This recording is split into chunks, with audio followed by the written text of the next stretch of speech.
here to admire how it looks. Nope. We're actually going to use it as this incredible way to explore the architecture of our own minds. So, to really get what's happening in the whole piece, we've got to start small. Let's zoom in and focus on just one single, really interesting detail first. Okay, so at first glance, what are we even looking at here? Looks like industrial nails, right? They're hammered into this really thick, textured canvas. And you can see they're all connected by this crisscrossing black string. It's simple, it's physical, and it feels very, very deliberate. But these simple materials, they kind of make you wonder, right? Is this just some random pattern? Or are these nails and strings the start of something way bigger, something way more complex? So what happens if we pull back and look at the whole picture? And bam, when we do step back, this is what we get. All of a sudden, that web of string, it becomes this geometric, almost digital-looking profile of a person. And it's set against this absolutely incredible, chaotic, vibrant background. I mean, this whole thing is a study in total contrast. Okay, let's talk about that background for a minute. Let's really dig in and see how this turbulent, chaotic foundation is made, because I promise you, it is way more than just a simple coat of paint. I mean, just look at the texture up close. This is not a smooth, flat canvas. It's like a landscape. You can see the paint is so thick, it's layered on, almost sculpted onto the surface with some serious force and energy. Yeah, it's almost like you can feel the speed and the sheer intensity of the artist's hand moving across it. This background isn't showing you something, it is something. It's like raw, spontaneous, totally unfiltered emotion just slapped down in pigment.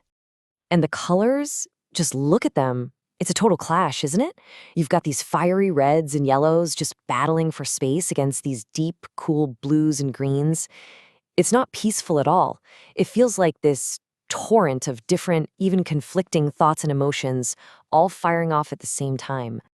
All right, so let's shift gears. We've looked at that chaotic base. Now let's turn our attention to the super precise, deliberate structure that's been built methodically right on top of all that madness. This shot of the work in progress is so revealing, right? You can see the artist's whole process. It is so not random. The nails are placed so carefully, mapping out these points. It's like a blueprint being laid down, one single step at a time. And I mean, this is the total opposite of those wild paint strokes we just saw. This right here, this is a system. It's logic. Every single point connects to another one for a reason. It's all about careful, measured, deliberate execution. And what you end up with is this network of clean lines, sharp angles, deliberate connections. This is all about structure, about reason, about intellect. You could say it's that part of our brains that loves to build systems, find patterns, and just make sense of everything. Okay, so here's where it gets really interesting. The whole point, the real magic, happens when we stop seeing these as two separate things, the paint and the string, and start seeing them as one single unified idea. And here they are, side by side. It couldn't be clearer. On one hand, you have the wild, unpredictable, messy energy of creativity and raw emotion. And on the other, you have the rigid, predictable scaffolding of logic and order.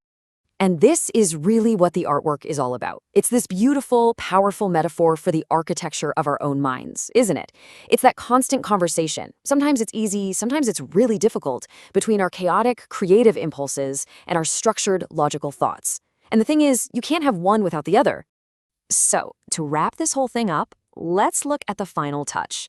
It's a tiny detail, but honestly, where it's placed tells us everything we need to know. The artist's name, Janu Arts. They don't just sign it in some blank corner. No way. They put it right on the boundary, on the line where the chaos meets the order. It's like they're claiming ownership of this entire internal world, both the wild storm of feeling and the logical structure that's trying to make sense of it all. And that really leaves us with a final question, doesn't it? We've just walked through one artist's map of their own consciousness. So it makes you think, what does your mind's architecture look like? If you could see it, what shape would that dance between your logic and your emotion actually take?